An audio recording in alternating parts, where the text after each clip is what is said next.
fármacos que tienen actividad sobre la glicemia, ya que son varios grupos farmacológicos y hablar de cada uno es un tanto complicado en el poco tiempo que tenemos programado, ¿sí? Entonces, básicamente el video explica mucho más ampliamente todo lo que voy a comentarles, ¿no? A grandes rasgos en algunos puntos importantes que creo yo que pueden ser de gran importancia y que quizás quedaron también un poco flojos en el video. Bien.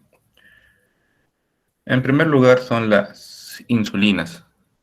O sea, no sé si está todo claro ahí en el video sobre insulinas. Alguien que haya visto el video de repente, algo que me podría decir si es que está bien, si es que ha quedado algo flojo o algo de repente que les haya llamado la atención.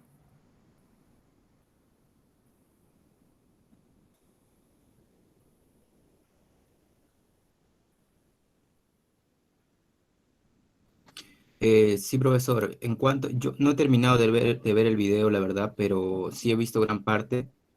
Y lo que me llamó la atención es aquí en lo que es la insulina, en cuanto a, mm, digamos, a los N terminales, a los C terminales, que luego se hacen un cambio, ¿no? Para ya sea potenciar la actividad en el caso de diabetes 1, ¿no? Entonces, ese caso me llamó la atención, profesor. Ujú. Algo muy importante, Aizer, ¿sí? Por ejemplo, esta estructura que tenemos acá, o que se muestra aquí en la diapositiva, es la proinsulina. ¿Sí? Proinsulina, ¿por qué? Aquí está el N terminal y aquí está el C terminal.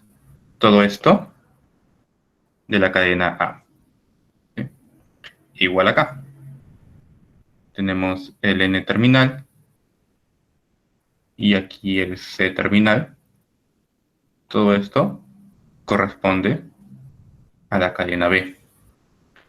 La cadena A y B va a componer la insulina. Todo lo que está acá te une por el otro extremo, podríamos decir, del C terminal hacia el, perdón, del N terminal hacia el C terminal, sí, de la cadena A.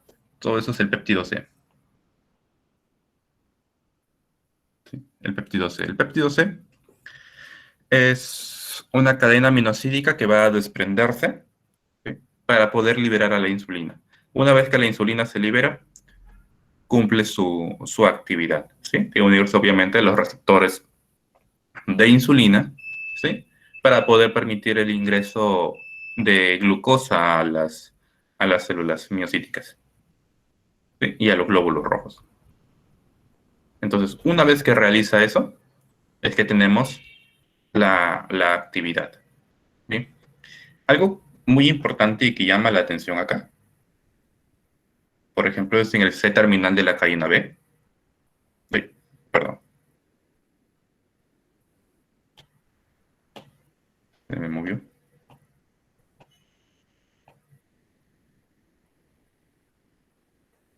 Sí, tenemos, sí, dos argininas, ¿sí? Y estas dos argininas es muy importante mencionarlas acá, porque cuando vemos los distintos tipos de insulina, vamos a ver que en un tipo de insulina precisamente tienen esas dos argininas. Y ese aumento de esas dos argininas, que se encuentran precisamente en el péptido C, es importante porque aumenta enormemente la actividad. Esta es una pequeña gráfica donde se puede observar, sí, cómo es el pasar del tiempo de las insulinas en el organismo, siendo sí, lo que es el paso normal de una insulina o de la insulina, sí, por el organismo. Cuando es liberada, podemos ver el aumento de la actividad de la insulina, ¿sí?, y que tiene un pico, ¿sí?, de concentración máxima alrededor de las 2 horas. Y luego simplemente empieza a caer. ¿Cuánto dura? Entre 4 a 6 horas la actividad. 8 horas en desaparecer totalmente del organismo. Pero es lo que dura la insulina, ¿sí? No dura más tiempo. Entonces, un tiempo de vida muy similar tenían antiguamente el uso de la insulina bovina, de la insulina porcina. ¿Sí? Insulinas que antes se utilizaban, sí, como reemplazo hormonal de insulina. Y estas insulinas, pues, tenían un tiempo de vida bastante similar, pero imagínense una persona que tenga que estar inyectándose cada 6 horas, cada 8 horas insulina. ¿Sí? Inyectándose, porque recuerden que es un péptido, así que no puede ser administrado por vía oral. Imagínense ah, ese problema que podía estar suscitando en ese paciente si es que por algún motivo se olvidaba de inyectarse, o incluso el mismo problema de estar inyectándose a cada rato. ¿Sí? Es un gran problema eso. Incluso una mala inyección podría generar una hipersensibilidad en la zona. O sea que la siguiente inyección en esa zona pues simplemente le va a causar un dolor bastante grande. Entonces, ese es el gran problema, o era el gran problema. ¿Qué es lo que se hizo? Se empezó a modificar las insulinas. Insulina de tipo isófanas, las NPH, por ejemplo. ¿Qué es lo que ocurre con este tipo de insulinas? ¿Sí? Recuerden algo, la insulina es una hormona, ¿sí?, cargada negativamente. La mayor cantidad de aminoácidos que tiene hace que la insulina tenga una carga mayoritariamente negativa. ¿Ok? Esta carga mayoritariamente negativa puede neutralizarse. ¿Sí? ¿Qué es lo que se hace? La insulina simplemente se le carga, ¿sí?, o se une iónicamente con otro aminoácido, ¿sí?, con otro péptido. Un péptido que tenga en su mayoría una carga positiva. Positivo con negativo se atraen y simplemente se neutraliza. Otra forma de cargar la insulina es simplemente con zinc. ¿Sí? Se acompleja, ¿sí?, con zinc haciendo un compuesto organometálico y simplemente se neutraliza. Como la insulina es inyectada en las partes grasas, pues simplemente se une, se inyecta en la parte grasa y ahí se mantiene. Y poco a poco se va desprendiendo la insulina, ¿sí? Se va desprendiendo, y eso hace que pues tengamos una curva que no tiene un pico tan alto y que simplemente es capaz de durar mucho más tiempo en el organismo. Eso es lo que se hace, ¿sí? Otra forma de modificarla, agregarle aminoácidos.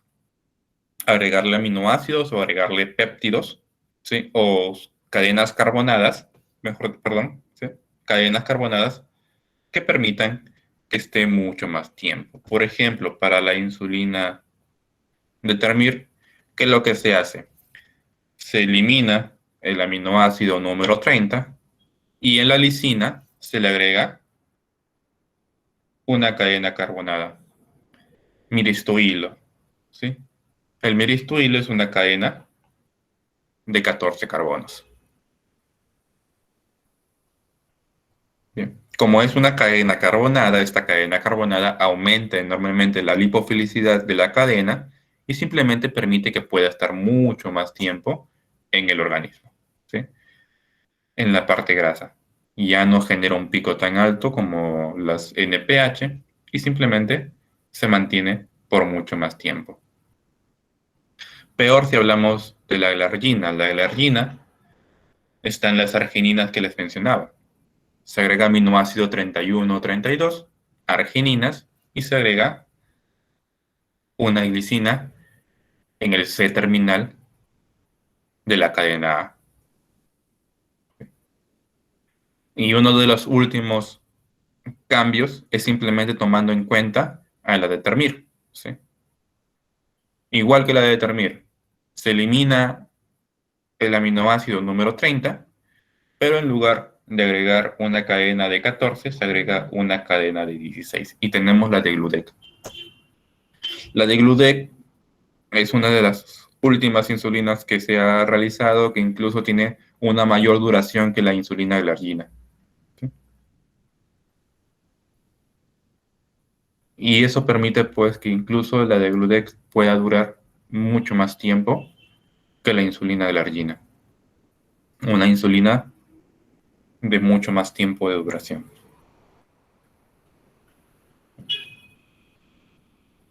Parece un poco de repente engorroso los cambios que se puede ir realizando, ¿sí? Pero pues esos cambios están medidos para que la insulina pueda durar más tiempo en el organismo. Lo único que genera son cambios farmacocinéticos a nivel de la insulina, ¿sí? Lógicamente, estos cambios tienen que darse sin alterar las capacidades dinámicas que pueda tener, porque al final esta insulina con esas modificaciones tiene que ser capaz de ingresar, ¿sí? De ingresar a, a su receptor. Quizás las NPH pues, puedan ser mucho más fáciles porque simplemente es un cambio de interacción, o es una interacción nada más lo único que se está generando. En cambio, pues en el resto ya hay unos cambios a nivel de la cadena, ¿sí? Pero estos cambios son solamente en una porción, las porciones C terminales, ¿sí? Dejando todo el resto de la cadena libre para que pueda ejercer su actividad sin ningún problema, ¿sí? Entonces, esos son los cambios que se generan en las insulinas. Eso es con la intención de aumentar su actividad, ¿sí? De aumentar, perdón, su tiempo de vida, hacer que esta insulina permanezca más tiempo en el organismo. Pero hay otro tipo de insulina, ¿sí? Las insulinas Aspart, Lispro, Glulicina, ¿sí? Que son insulinas de corta duración, ¿sí? Insulinas que no duran mucho tiempo en el organismo, que incluso tienen un pico mucho más pronunciado que una insulina regular y su tiempo de vida es mucho más corto, ¿sí? Son insulinas de corta duración. ¿Para qué casos creen ustedes que se pueda utilizar este tipo de insulinas?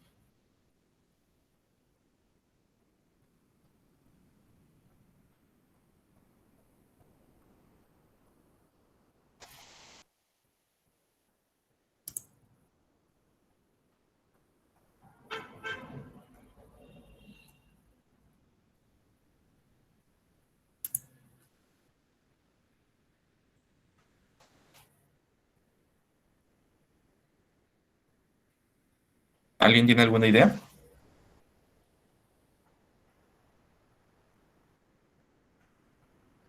¿Para qué casos utilizarían una insulina de rápida acción, de corta duración?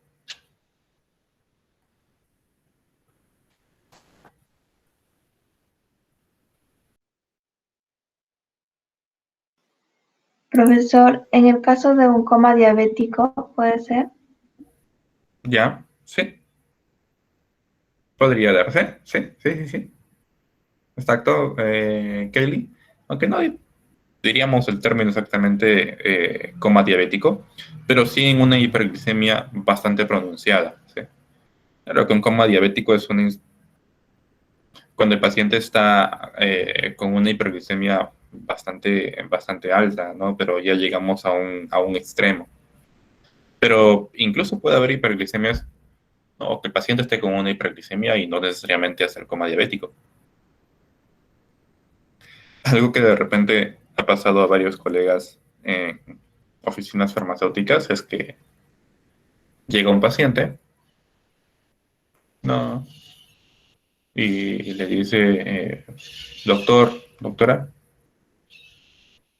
Me acabo de medir mi insulina y estoy con 500 de insulina.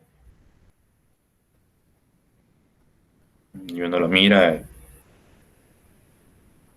y quizás está un poco incrédulo porque 500 de insulina, pues según la bibliografía, pues ese paciente debe estar ya, no precisamente en lo que mencionas, Kelly, en coma diabético.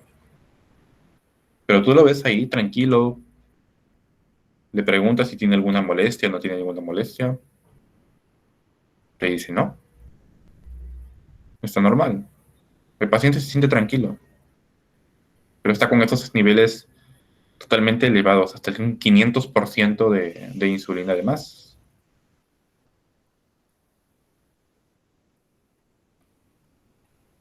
Y el paciente puede sentirse tranquilo sin ningún problema, ¿no? Pero por dentro la glucosa está que lo destruye.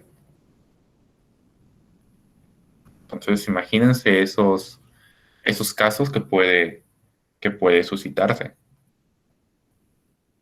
¿Qué es lo que necesitamos? Bajar inmediatamente esos niveles de insulina. Lógicamente no lo hacemos ya nosotros en un establecimiento farmacéutico porque puede ser muy riesgoso si no lo estamos monitorizando. No, en cada minuto podemos llevarlo al extremo, podemos llevarlo a una hipoglicemia, ¿no? Eso ya se realiza a nivel hospitalario, pero lo que se hace a nivel hospitalario es precisamente agregarle primero una insulina de acción corta, ¿sí? Una insulina que rápidamente, ¿sí?, llegue a sangre, ¿sí?, baje los niveles de glucosa y desaparezca. Y luego ya se empieza a monitorizar al paciente con hipoglicemiantes. Y es que hay un gran problema también a nivel de pacientes porque como que no sé si de repente explicarán mal al momento que los tratan o el paciente entenderá mal o simplemente es la ausencia también del farmacéutico para estos tipos de casos, eh, y la falta de un seguimiento farmacoterapéutico que se realice en los pacientes. Incluso he visto pacientes que creen que la diabetes es una enfermedad aguda.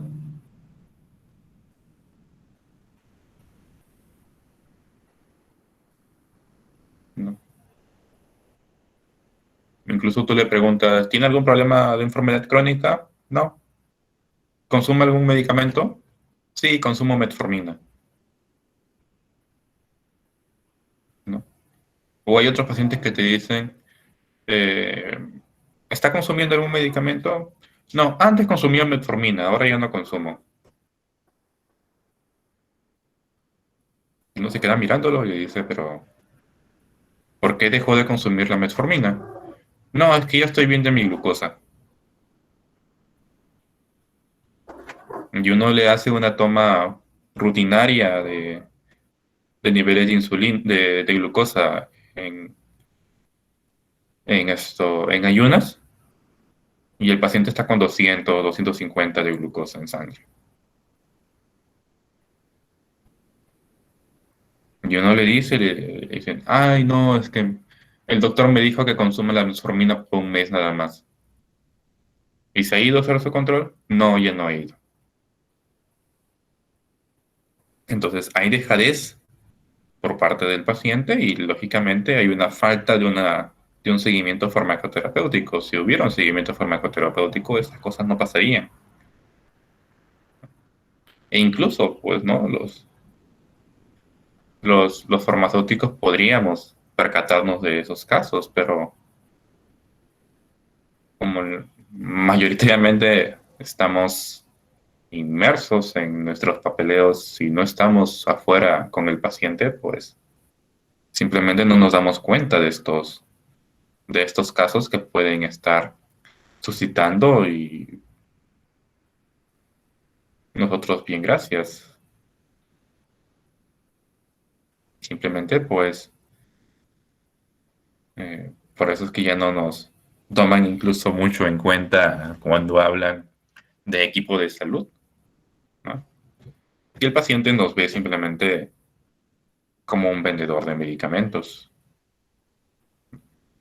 como bien lo mencionaban el año pasado cuando todo esto de la pandemia estallaba, ¿no?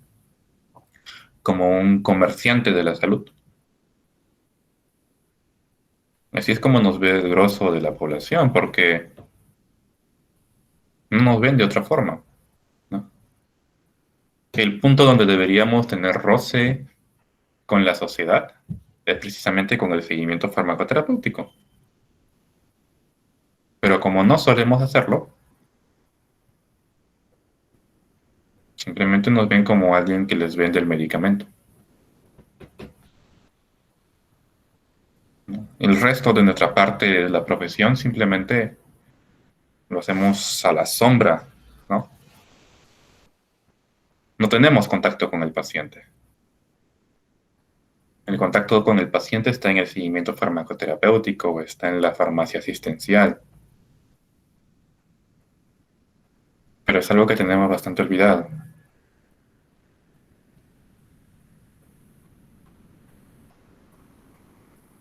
Y explicar cositas como estas a nivel de insulinas, a nivel de distintos tipos de actividades, ¿no? Que pueda tenerse y cuál es el que le conviene utilizar en un momento determinado a un paciente, de acuerdo a las características que esta insulina pueda tener, o simplemente es lo que realmente va a ser útil para él.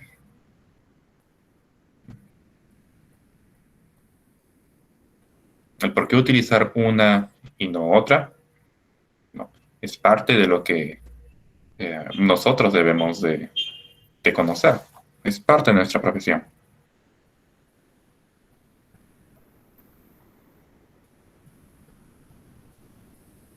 Bien. ¿Alguna pregunta hasta acá, jóvenes?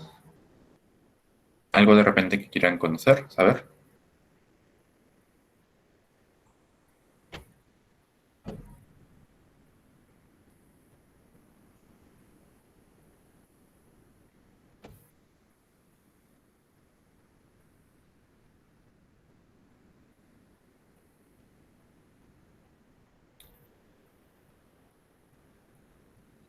Todo claro, profesor.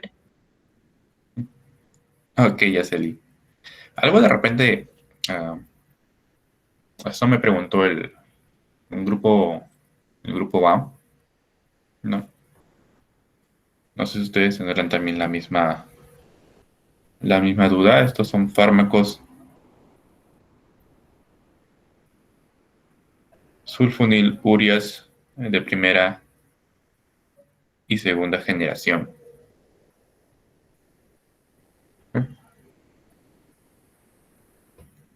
Las sulfonilurias se caracterizan por este punto que bien se explica en el video, ¿sí? Grupo sulfo, il, de fenil, ¿sí? Uria, ¿sí? Sulfoniluria, ese es el centro de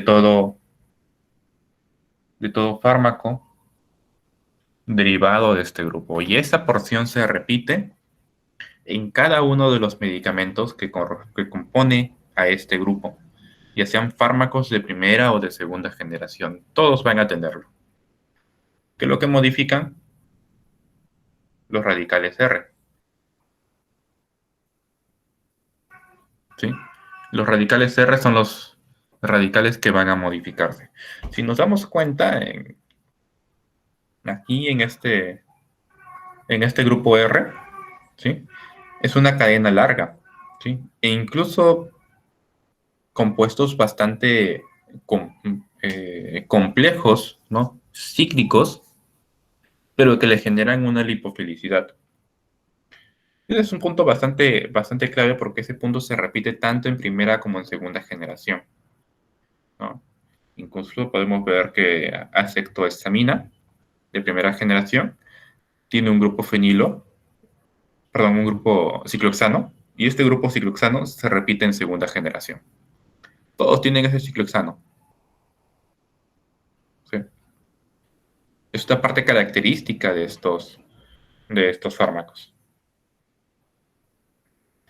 Y en la segunda generación hay un aumento de la lipofilia porque hay un aumento del acomplejamiento en R1. Si no nos damos cuenta, en primera generación únicamente tienen grupos pequeños, tienen grupos metilo, tienen un grupo cloro, tienen un grupo acetoxi, que es lo más complejo que puede existir en primera generación, y en segunda generación simplemente este grupo es alargado. ¿Sí? Tiene una amida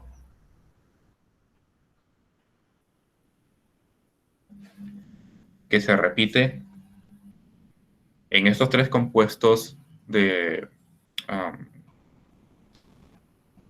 que son los más conocidos, los máximos exponentes en fármacos de segunda generación: glibenclamida, glipizida y glimepirida. ¿Sí? Y luego tienen un grupo aromático. Un grupo aromático que es algo característico en este grupo. Glipizida y glibenclamida tienen ese grupo, un grupo aromático, uno es heterocíclico, pero que le da una gran actividad, incluso de unas 10 veces o hasta 20 veces mayor que tolbutamida, que es la primera sustancia que tuvo una acción hipoglicemiante, que es parte de este grupo. ¿Sí? ¿Cómo es que es capaz de aumentar esa actividad? Simple, porque aumenta, ¿sí?, su unión a nivel del fármaco, a nivel del receptor, ¿sí?, sur del canal de potasio perteneciente a las células beta pancreáticas del páncreas, ¿sí? Entonces, eso es lo que va a generar el aumento de la actividad.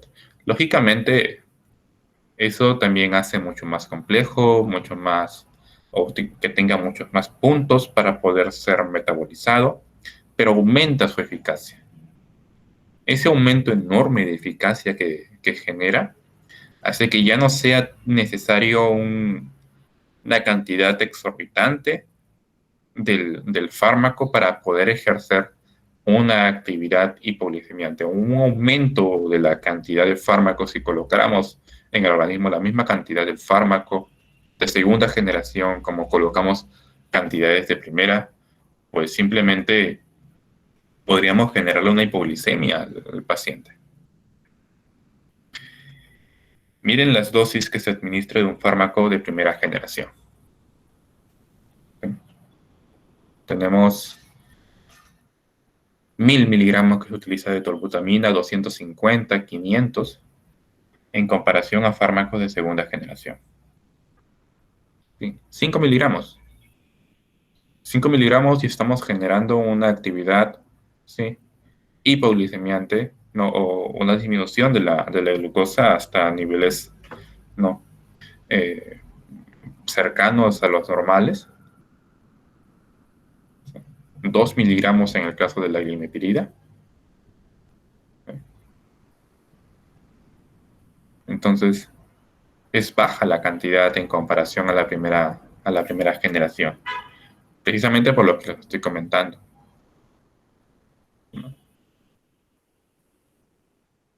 Y su duración, pues, es diferente. Dura más tiempo en el organismo, por más que su tiempo de vida, pues, nos pueda parecer que es incluso mucho más baja. ¿Sí? Y eso es porque se necesita pequeñas cantidades para poder ejercer una actividad farmacológica en este caso, ¿sí?,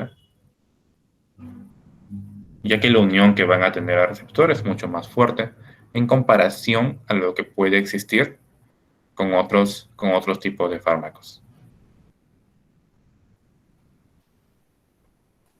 Bien. Simplemente para finalizar, voy a dejar de compartir por acá.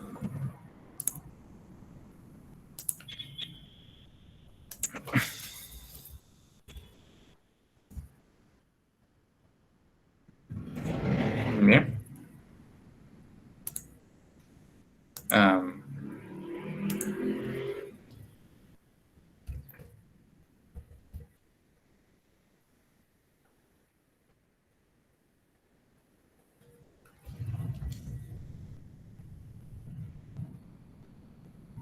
Voy a compartirles aquí mi pantalla.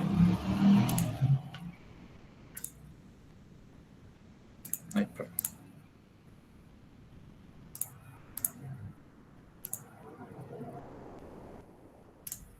Ya está. ¿Sí?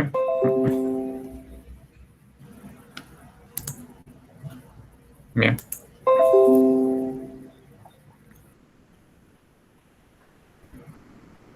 Ese es un portal que está en el syllabus Protein Data Bank. ¿Sí? Aquí en el Protein Data Bank voy a regresar, ¿sí?, a la pantalla de inicio. Se me enlenteció, creo, un poco el internet. ¿Está? Bien. Esta es la pantalla de inicio. Lo único que acabo de hacer es buscar glibenclamida. Y buscando glibenclamida, acá me sale, por ejemplo, el receptor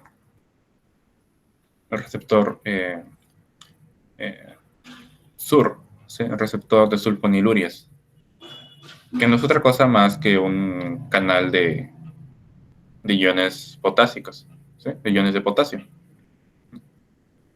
También me preguntaron con el grupo A, ¿no? Y justo como habíamos estado hablando de eso en el syllabus, lo buscamos y salió bastante interesante, ¿sí? Este es su código de esta sustancia, 6PAA. Entonces lo que voy a hacer es buscar el 6BAA. Y ahí lo tenemos, ¿sí? Esta es una cadena, ¿sí?, donde tenemos toda la cadena aminoácidica, ¿sí?, donde al centro tenemos el canal. Por aquí, por ese orificio es donde pasan los iones potásicos, ¿sí? ¿Sí? Es el canal, pasa de un lado y llega hacia el otro y simplemente va a salir. Y a los 4 lados, ¿sí?, a los 4 extremos de este canal, tenemos las porciones sur, ¿sí? Cuando llega la glibenclamida se va a unir a los 4, ¿sí?, a los 4 lados sur. Bien. De tal modo que nosotros podemos observar. Entonces, ¿qué es lo que hace la glibenclamida? Se une a esta porción, genera el cambio, ¿sí?, estructural de esta porción, y eso genera, ¿sí?, que jale para los 4 lados, ¿sí?, el canal. Eso genera una apertura total del canal y permite el paso, ¿sí?, de los iones de potasio, ¿sí? Si nosotros vemos aquí también esta acción, ¿sí?, ¿sí?, podemos observar que cada uno de estas moléculas pues va a tener un punto de interacción, ¿sí? Por ejemplo, podemos nosotros observar acá, ¿sí?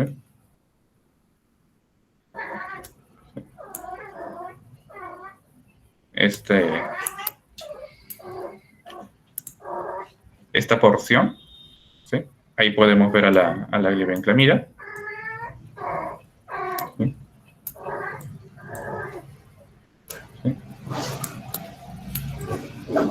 acomodarlo un poquito más para que pueda ser vista totalmente. Bien. Ahí podemos ver a la glibenclamida, ¿sí? Cómo es que esta va a interaccionar totalmente con esta porción, ¿sí? Aquí podemos ver el grupo sulfa, ¿sí? El grupo aromático y la porción urea. Y la porción urea unida, ¿sí?, a la porción del ciclohexano, ¿sí?, y el aromático unido por el enlace aminoacídico, ¿sí?, a la otra porción aromática que tiene la glibenclamida. ¿Sí? Toda esta porción, ¿sí?, se encuentra inmersa ahí. ¿Sí? Creo que no está mostrándose. Ahí. Vamos a cambiarlo. 6. Ahí estamos. Y ya está. ¿Sí? Entonces, cada uno de estos puntos es un residuo aminoácidico. Un residuo aminoácidico que va a estar interaccionando con toda esta porción. Bien. Todo esto va a permitir que esta porción genere mucho más interacciones. Podemos ver, por ejemplo, algún tipo de interacción que puede estar generando con una leucina. Incluso este aromático puede estar generando una interacción con un resto de tirosina. ¿Sí? Esos aumentos de esas interacciones permite que esta sustancia se mantenga más tiempo en el receptor y eso genera una mayor potencia de su actividad. Por eso es que se logra que a una menor dosis puede ejercerse una actividad similar o incluso superior a algunas sulfonilurias de primera generación.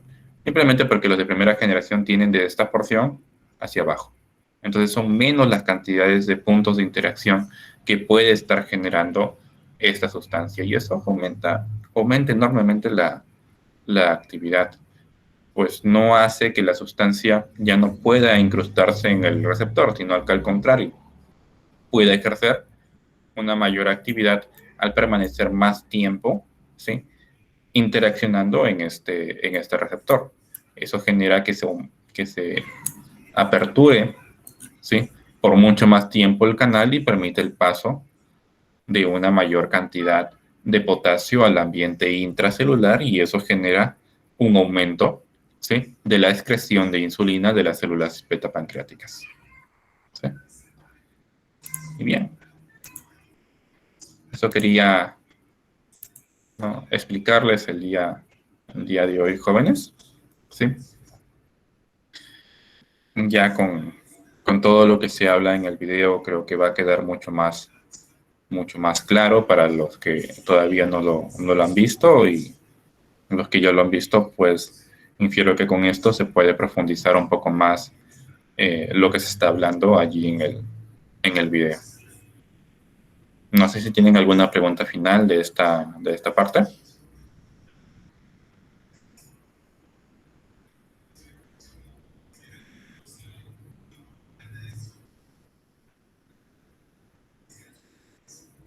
¿Alguna pregunta, alguna consulta, jóvenes?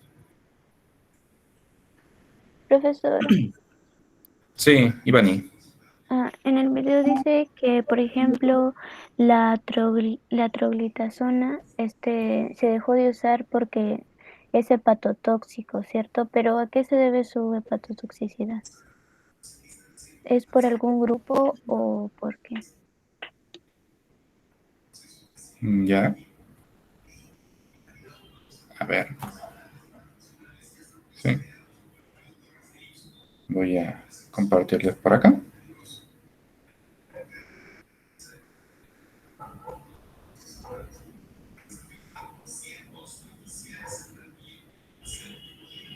Sí. Ahí se está viendo, creo, ¿no? Ahí estamos. Ajá. Sí. Observen. Sí. Todos los derivados de pioglitazonas, ¿no?, incluso la trolitazona, tienen un grupo en específico, ¿sí? Este grupo que estamos observando aquí es el que se va a repetir en todas las sustancias, ¿sí? Sin embargo, ese grupo por sí solo, ¿sí?, no es capaz de generar una actividad porque no es capaz de llegar al sitio activo. Bien, entonces, ¿qué es lo que se ha hecho en estos grupos? ¿Sí? Se ha aumentado toda una cadena que le permite llegar a su sitio activo. Bien, ese aumento o esa cadena es la que va a generar que la sustancia tenga su actividad y pueda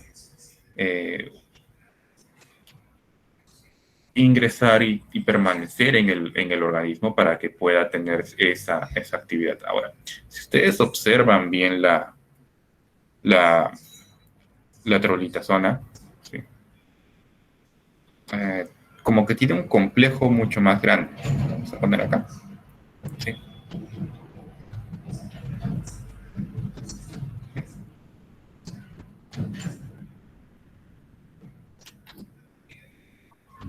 Bien. No sé si se logran observar en estas tres sustancias: la pioglitazona, la rosiglitazona y la siglitazona.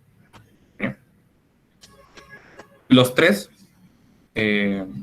o mejor dicho, pioglitazona y rosiglitazona, pues tienen solamente un aromático, ¿sí?, para cada uno de los lados. Un aromático simplemente de carbonos, ¿sí?, y un heterocíclico aromático, ¿sí?, que van a permitir su actividad a nivel metabólico.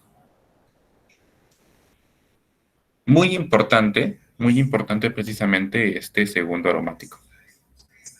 Bien. Si nosotros observamos acá a nivel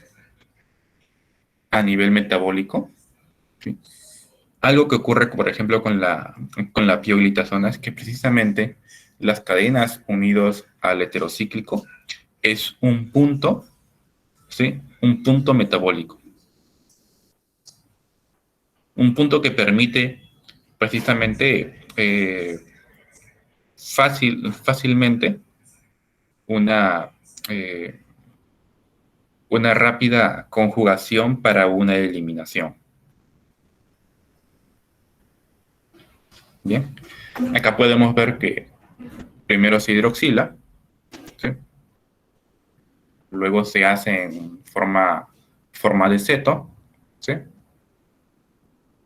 y luego simplemente puede conjugarse con glucosulfato, ¿sí?, pasar a una fase 2. Otro punto cercano también a este heterocíclico, ¿sí?, puede hidroxilarse y después conjugarse con un grupo glucurónico,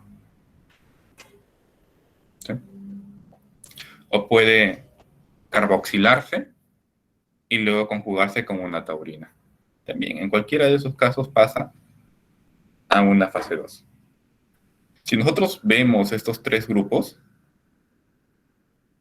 ¿sí?, pioglitazona, rosiglitazona, siglitazona, pues tiene esa facilidad, ¿sí?, tiene esa facilidad para poder metabolizarse rápidamente y pasar, ¿sí? Ese es el punto metabólico de estas sustancias. Rápidamente va a pasar a una fase metabólica, se va a excretar. No va a pasar mucho tiempo ni va a complejarse ese metabolismo. ¿Qué es lo que pasa con troglitazona? ¿Sí? Ya no es solamente un aromático, sino que es un biciclo. Genera aumento de la parte lipófila. Es cierto, ¿sí? Acá simplemente tenemos un grupo carboxílico en pioglitazona.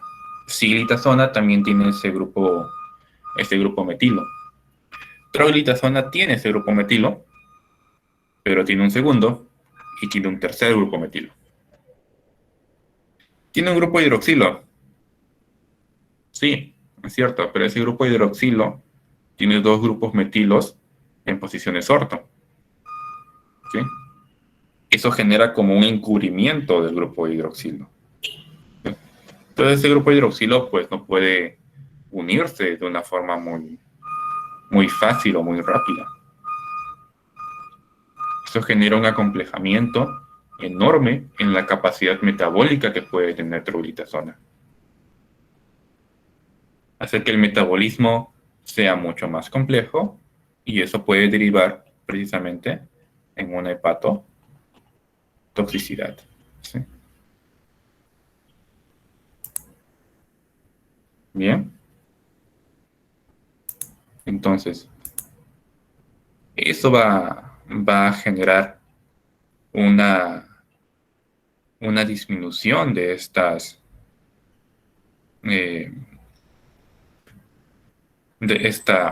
capacidad metabólica. Hay muchas veces que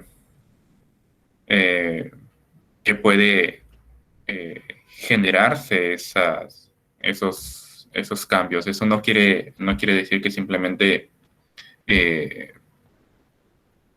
una sustancia salga al mercado y luego sea retirada.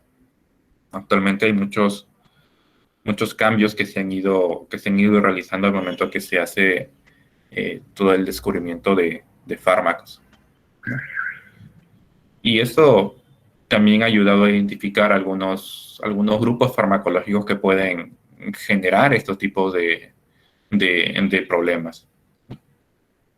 Y actualmente, pues, se tiene cada uno de los puntos que nos permite identificar algunas características, no solamente para problemas cinéticos, sino también para generar alguna probable actividad o un efecto secundario, ¿no? Por ejemplo, troglitazona es un fármaco que rápidamente actualmente se puede identificar que todo este grupo es un grupo farmacológico bastante complejo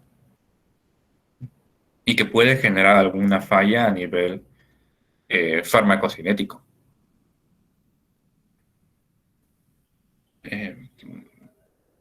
Hace rato no me dejaba borrar, pero no sé si ahora me dejará. Sí, ya me permite borrar. Bien. A nivel de rosiglitazona, por ejemplo, ¿no? Si nos damos cuenta, a diferencia de pioglitazona y de siglitazona tiene esta cadena mucho más corta, ¿no? Pioglitazona simplemente tiene un grupo oxígeno aquí, pero rosiglitazona tiene un aromático, luego tiene un amino, y luego de 2 carbonos, ¿sí? Luego de 2 carbonos tiene un oxígeno. Si nosotros recordamos más o menos esta porción, a nivel de lo que hemos llevado en la farmacoquímica 1, pues es muy similar a fármacos adrenérgicos, a fármacos colinérgicos,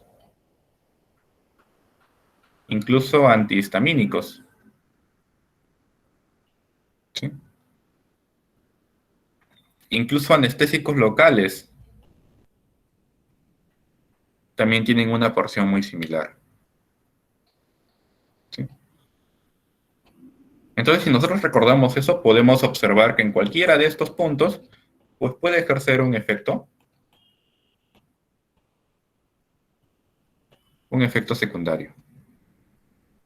Y precisamente rosiglitazona tiene un efecto secundario a nivel de receptores adrenérgicos, generando efectos cardiovasculares.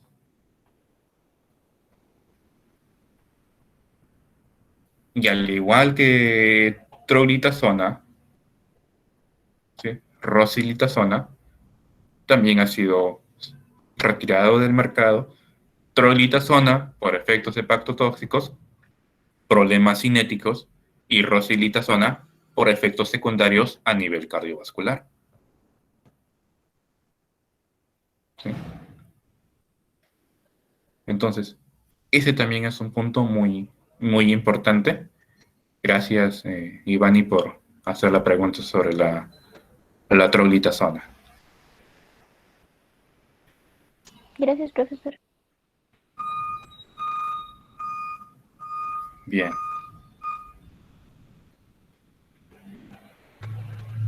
Bien, creo que ya me pasé 5 minutos de la hora. El profesor César Gamarra también ya está aquí conectado con nosotros. Profesor César, buenos días. Buenos días, profesor Villarreal. Buenos días a todos. Buenos días, buenos días, buenos días. Bien, no sé si no hay ninguna otra pregunta más de este punto.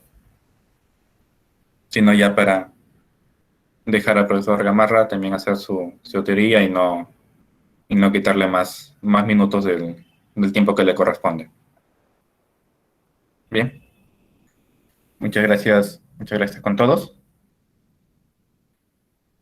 Profesor César, lo Todo claro, dejo. profesor, gracias. Ya, muy amable, Muy bien. gracias. Gracias. Un Gracias, segundo, profesor. por favor.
Bien, buenos días con todos. ¿Están ahí? Buenos días, profesor. Buenos días, profesor. Buenos días. Profesor. Muy bien. Buenos días, Buenos días.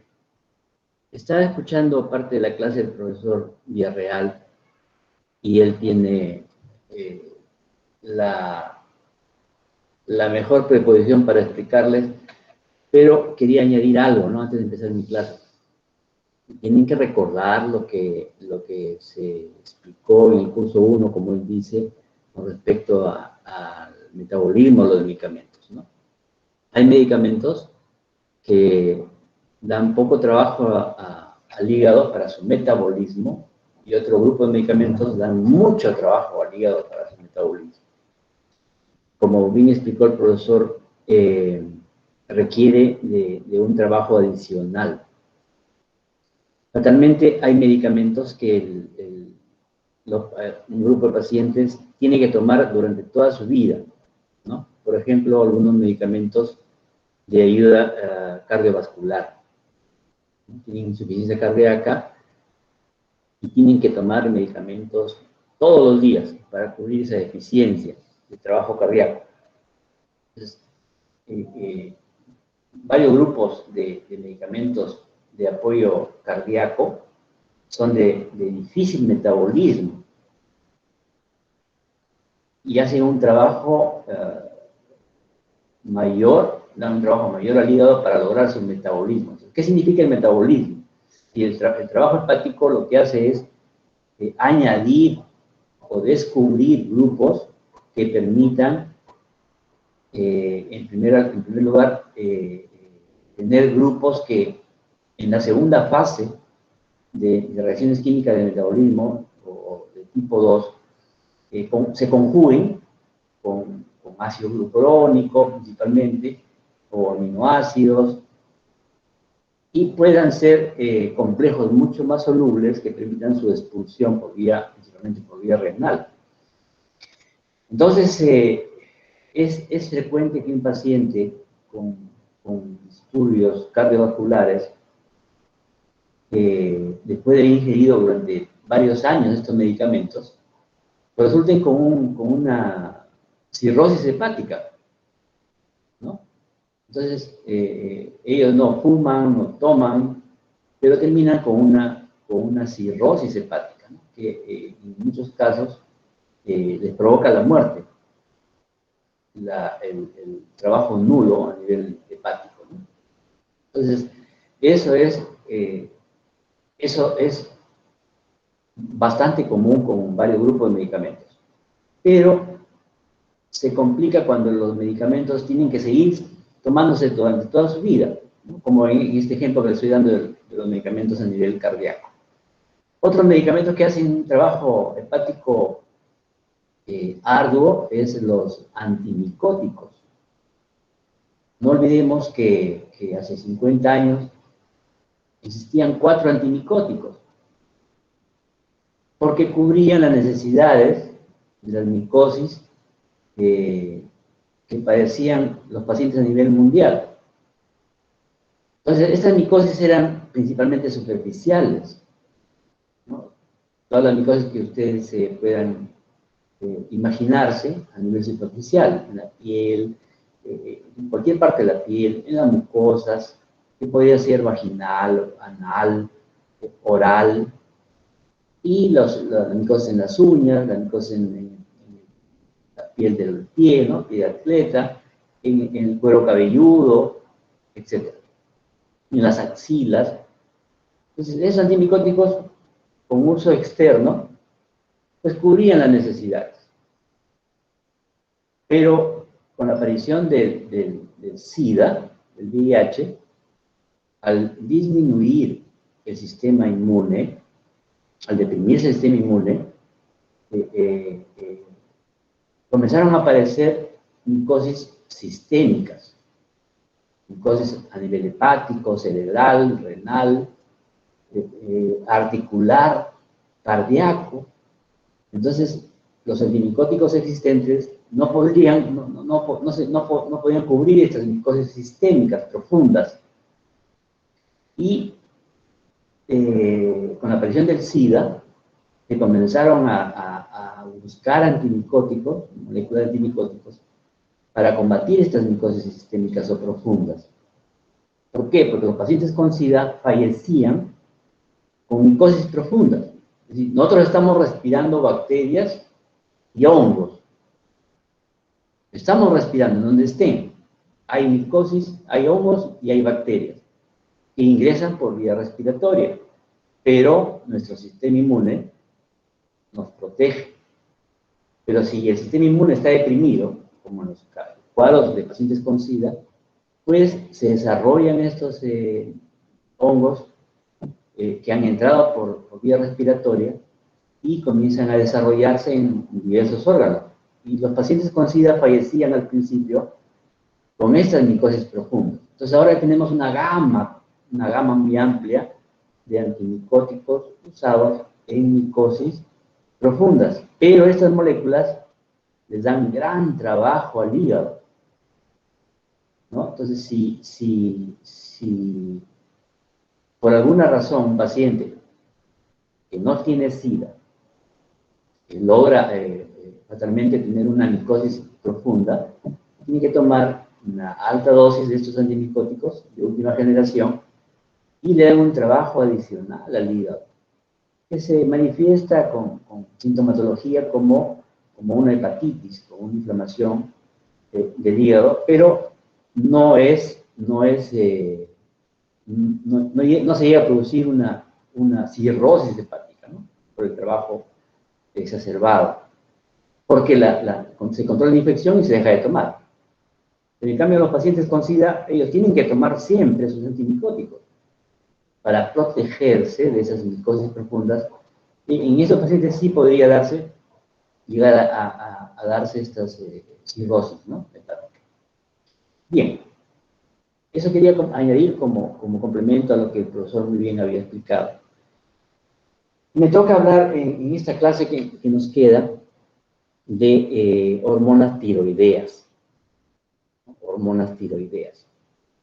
Las hormonas tiroideas, secretadas por la hormona tiroides, que está aquí debajo de la manzana de Adán, ¿no? Una forma de mariposa. Es una glándula que segrega estas hormonas, que son dos, la tiroxina y la triiodotironina, son muy importantes para el funcionamiento correcto y desarrollo correcto de los órganos, huesos, sistema sexual, de todos. Entonces son hormonas muy importantes para el desarrollo y controlan el metabolismo de nuestro organismo. Entonces, podría darse dos cosas. Un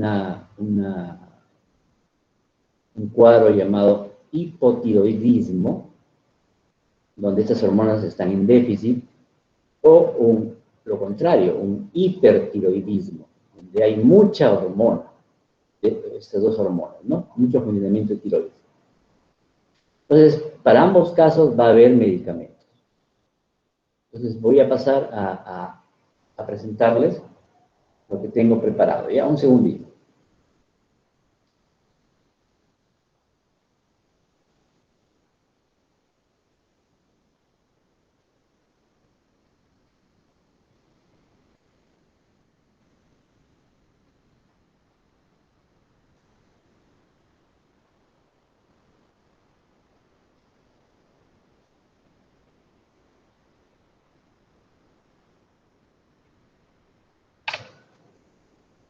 ¿Pueden observar?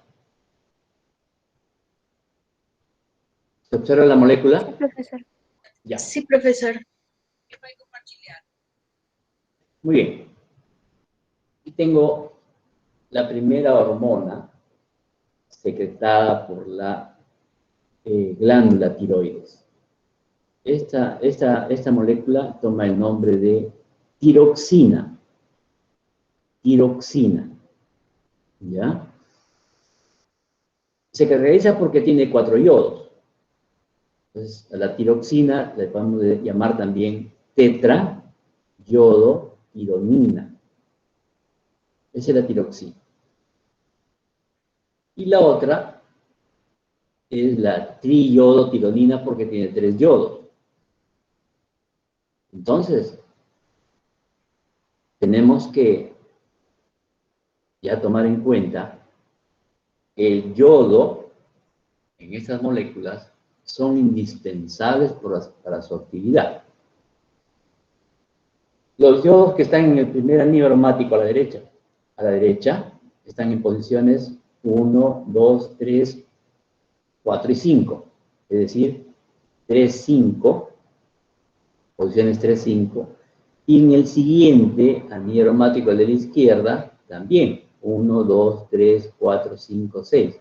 Pero ya no son 1, 2, 3, 4, 5, 6, sino 1', 2', 3', 4', 5' y 6'.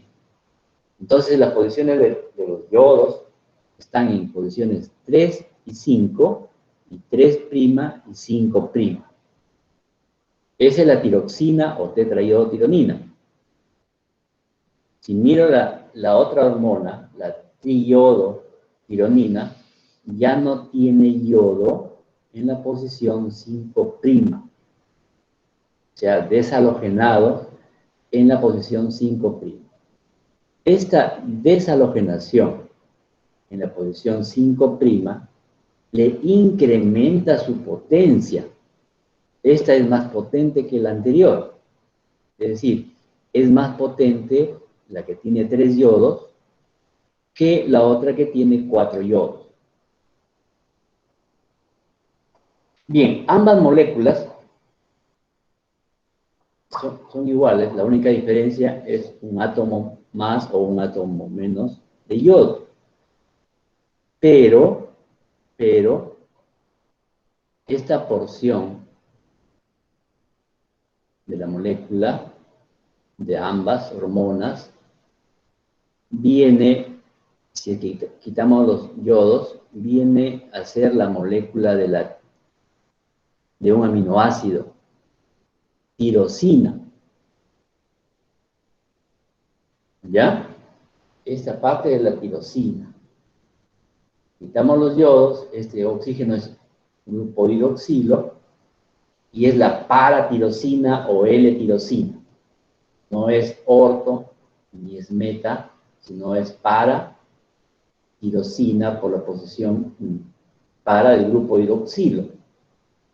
Y se le considera la tirosina como un aminoácido no esencial. ¿Por qué? Porque esta tirosina se sintetiza a partir de la fenilalanina, hidroxilando en posición para y se convierte en tirosina.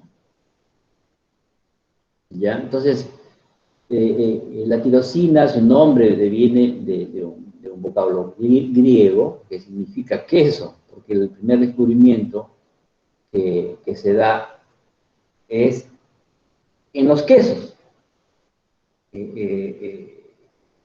Se quedó con ese nombre, ¿no?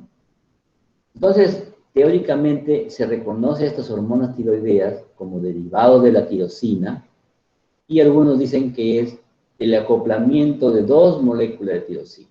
Pero en realidad,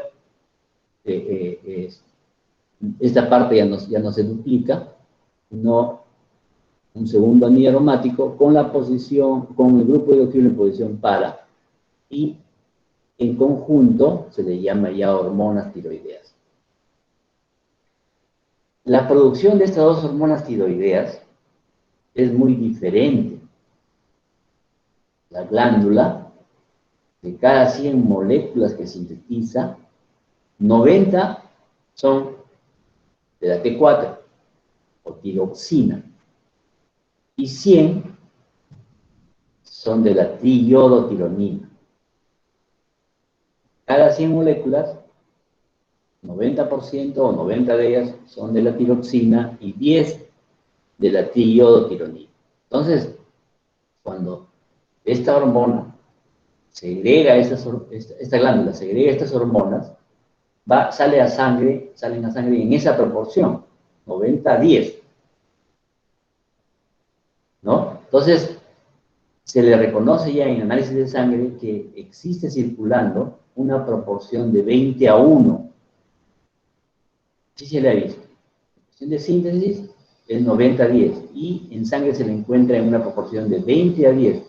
20 de la tiroxina, tetrahidrotironina, y una de la triiodotironina. Pero, les había mencionado que esta triiodotironina es más potente. Los estudiosos dicen que su potencia es 3 a 4 veces mayor que la T4. La más activa, la más potente, es la triiodotironina.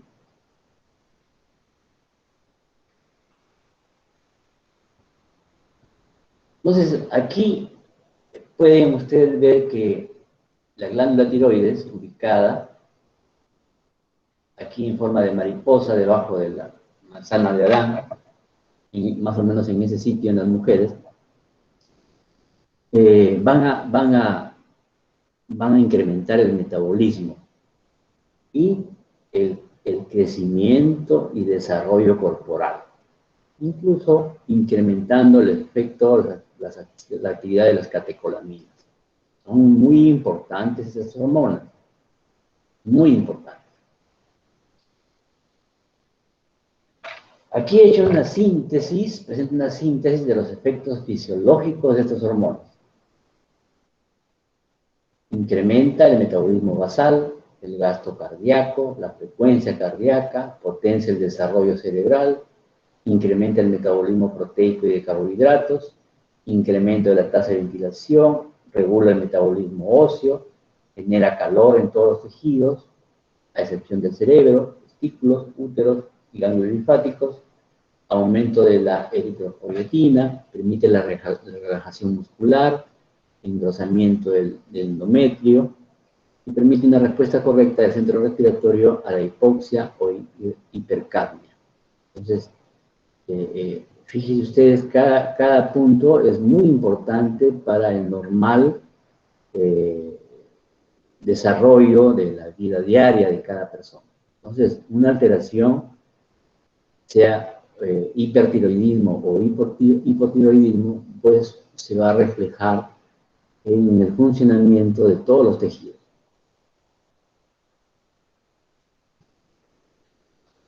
Aquí tenemos a la molécula de tirosina, ¿no? El aminoácido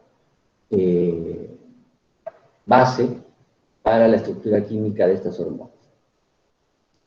Si miramos nuevamente las moléculas, son bastante lipofílicas. Entonces, cuando son segregadas al torrente sanguíneo, se van a movilizar acopladas a una globulina transportadora de hormonas tiroideas, a una globulina. Y van a atravesar por estas propiedades lipofílicas fácilmente la membrana nucleares y van a llegar a acoplarse en sus receptores nucleares, ambas. Entonces sus receptores están a nivel nuclear de todos los órganos.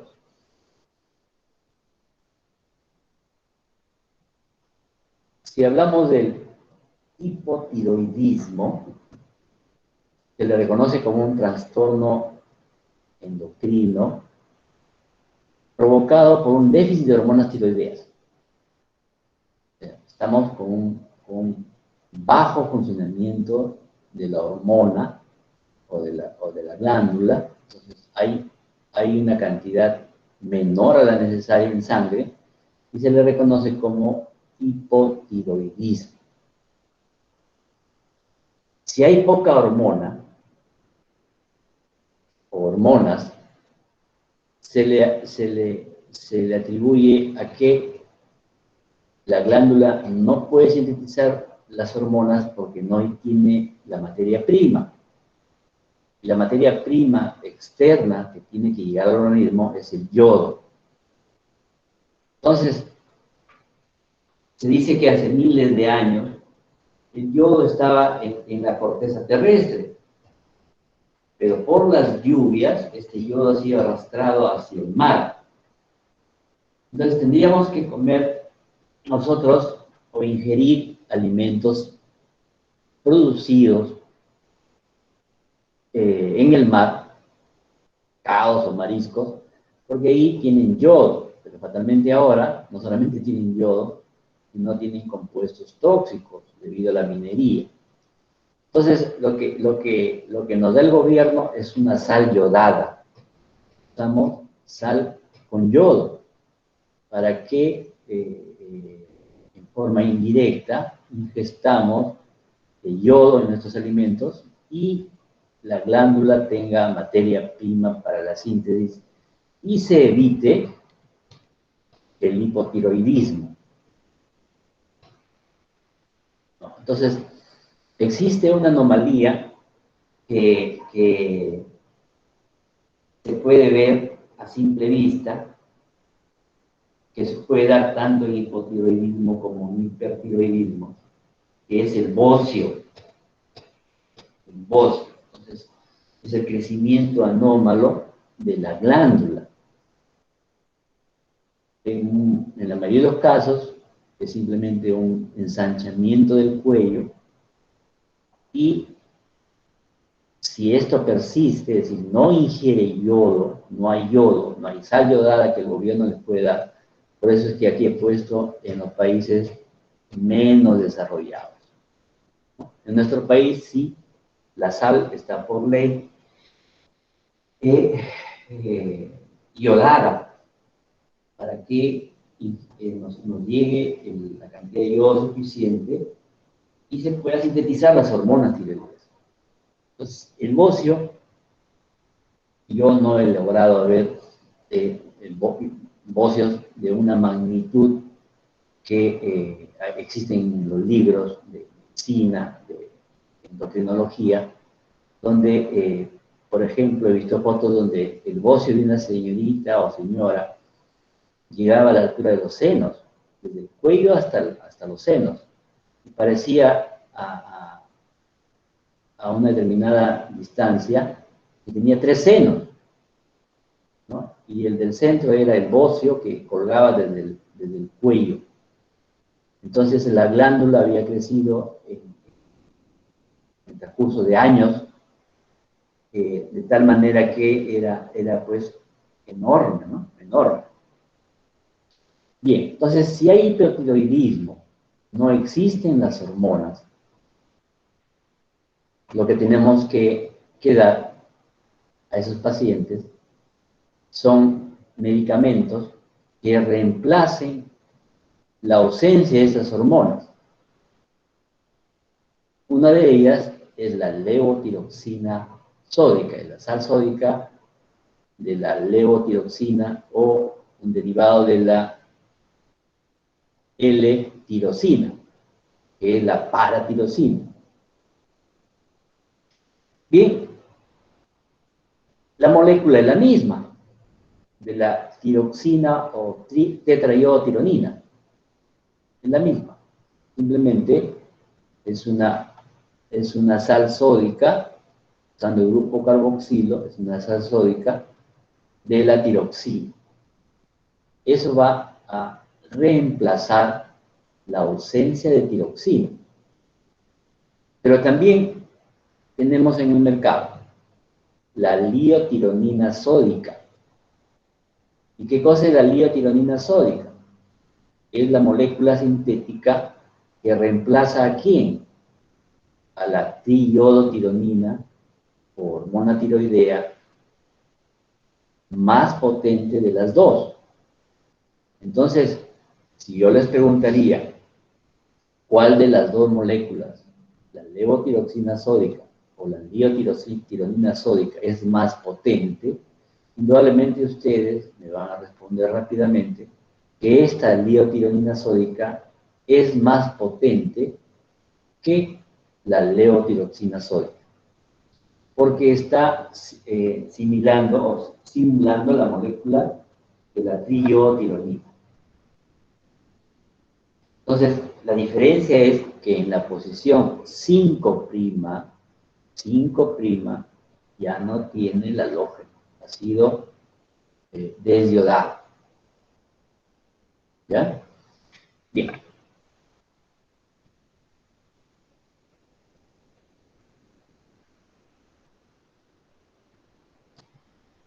El otro cuadro, alterado de lo normal de la glándula tiroides, es el hipertiroidismo.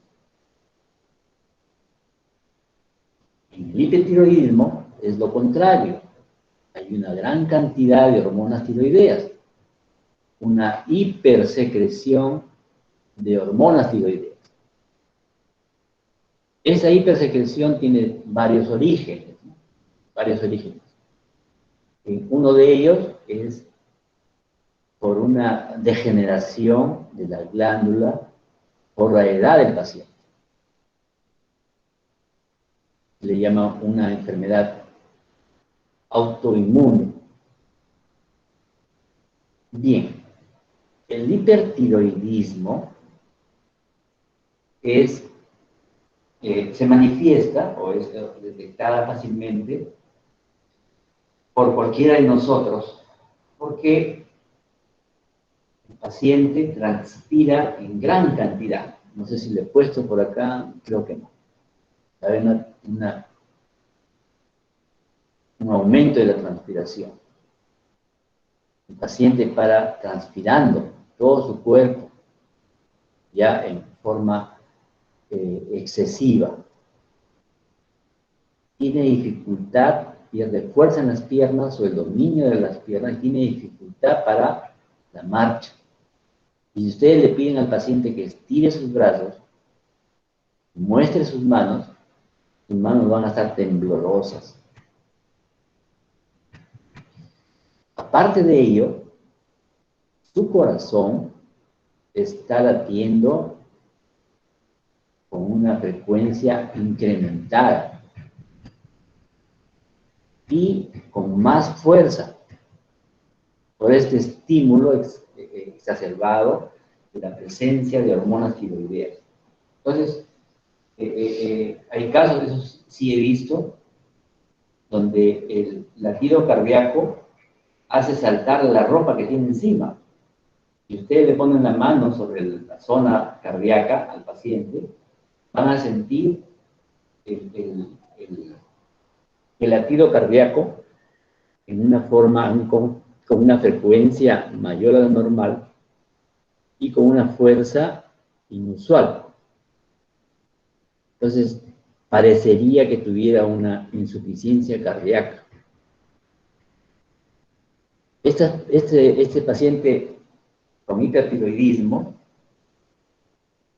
va a provocar o va a tener un acúmulo, una retención de líquido y va a llevar a un edema pulmonar. Un edema pulmonar que le impide recibir el oxígeno que el paciente quiere hacer llegar a su organismo con la respiración. Entonces, se va a notar en la respiración del paciente un esfuerzo muy grande para respirar. Entonces, el paciente que tiene insuficiencia cardíaca, edema pulmonar, etc., se transforma rápidamente en una neumonía. También he sido testigo, cuando estaba trabajando en el Belén, de varios de estos pacientes, ¿no? Entonces, un paciente hombre de más o menos 55 años, tenía hipertiroidismo, tenía insuficiencia cardíaca, tenía edema pulmonar bilateral y neumonía. Entonces, lo que hay que hacer, indudablemente, si tenemos un paciente que se desespera para hacer llegar oxígeno a su cuerpo, su respiración está completamente esforzada, jala aire con todas sus fuerzas, contrayendo todo, pero no le entra el oxígeno al pulmón porque está lleno de agua, entonces tiene una insuficiencia respiratoria. Entonces normalmente lo entuban para que pueda llegar mayor cantidad de oxígeno a los pulmones, pero esos pulmones están llenos de agua. Entonces lo principal es que el paciente responda al efecto de varios diuréticos a altas dosis, para que orine como un caño semiabierto, orine, bote orina, y de esa manera, pues, pierda el agua que está en sus pulmones. Entonces, recuerdo mucho a un paciente hombre de 55 años, 90 kilos de peso, en su primera noche en cuidado intensivo, respondió a los diuréticos a altas dosis, varios de ellos aplicados por vía endovenosa, y en una noche pasó de 90 a 49 kilos. Entonces, no se reconocía el paciente porque de un paciente de 90 kilos pasó a un esqueleto con piel al día siguiente, porque habían botado todo el agua del cuerpo. No se puede direccionar la eliminación de agua de los pulmones, no tiene que bajar todo el agua del cuerpo. Entonces quedó como un esqueletito con piel que no se le reconocía en absoluto, ¿no? Pero que respiraba con una tranquilidad normal. Su frecuencia y la fuerza del latido cardíaco era normal, salió del cuadro de riesgo de vida que están mirando acá, a tal grado que pone en peligro la vida del paciente, ¿no? Por insuficiencia cardíaca. Entonces, era prioritario o es prioritario en estos casos de hipertiroidismo eliminar el agua de los pulmones para que la insuficiencia cardíaca desaparezca, ya no haga ese esfuerzo para hacer llegar el oxígeno a los órganos de todo el cuerpo, ¿no? Bien, entonces cuando hay un hipertiroidismo hay complicaciones muy graves. Los medicamentos usados son derivados del 2-tiouracilo y también del 2-tioimidazol. Entonces, estos van a prevenir la iodación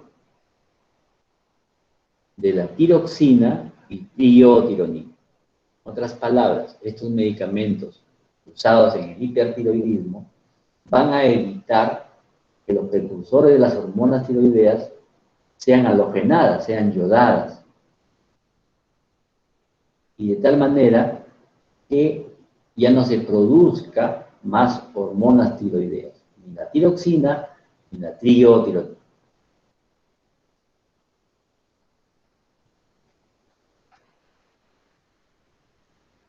Aquí tengo el primer medicamento, el propiltiouracilo, o 6-propil-2-tiouracilo, que tenemos acá. La cadena lateral propil, el grupo azufre para darle el tio, y esta es la parte del uracilo, ¿no? Bien, entonces, como les acabo de decir, estos compuestos van a evitar la halogenación de los precursores de las hormonas tiroideas. Y por supuesto, ya no pueden fomentar una deshalogenación, es decir, no tienen efecto con las moléculas de las hormonas tiroideas ya formadas. No hay efecto ahí, simplemente evitan que se sigan formando más hormonas tiroideas. Y en segundo lugar, tenemos al metimazol, que es el 1-metil-imidazol, que tiene un grupo tio, entonces 2-tiol. Entonces aquí tenemos el imidazol, y aquí tenemos el grupo tio.